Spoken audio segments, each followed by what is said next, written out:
At heto't back to work na naman po tayo. Diyan lang naman po ang umiikot ang buhay natin dito bilang OFW. Trabaho, bahay, bahay, trabaho. Tapos pag day off, relax, labas-labas, chill-chill lang. At heto't pagkagayak ko nga po lalabas na po tayo. At syempre, kukunin po natin yung ating baon na pagkain.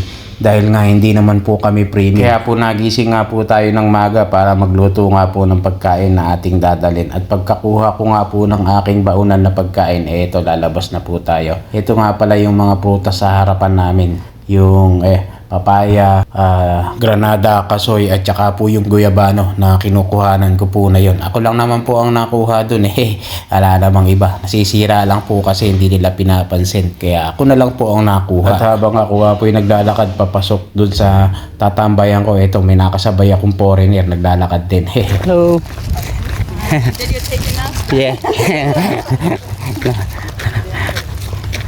Basta lahat po ng mga tao rito palagreet po. Kaya pag may nakasalubong ka dyan sa daan, babatiin mo lang at babatiin ka rin nila. Ganon po sila kababait po dito. At handito na nga po ako sa tambayan at naghihintay na. At mga ilang minuto nga lang po ito at ako po nasakay na po agad.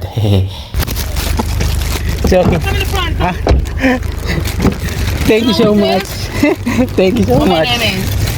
Sorry? What my name is? I forgot Lydia. I going to work by my other house, but I will drop by you. Listen, how you? You okay? Thank you so much. I You going back forgot. to school yet? I No, forgot. not yet. At heto nga't ang nagsabay sa akin yung kasama ko sa trabaho. Kaya lang nakalimutan ko yung kanyang pangalan sa dami nila.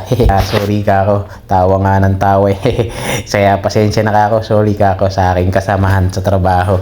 At hinatid na nga po niya ako. At pagdating ko nga po dito sa may tapat ng aming restaurant, ay binaba niya na ako dahil may pupuntahan pa siya. At heto, naglakad na lang po ako papunta ng aming restaurant nga. At dito nga po ako dumaan sa likuran ng aming store. At kung napansin nyo nga po, mayroon din po pala kaming mga hotel dyan sa likod ng aming restaurant na pinapaupahan. At pagdating nga natin dito sa loob ng aming crew room, konting ayos lang at magpa-punch in na po tayo. At ang aking baunan po lalagay ko sa chiller para mamaya pagkakakain, microwave na lang. Yun lang, salamat. Love you all, mama. Chup chup. Alright.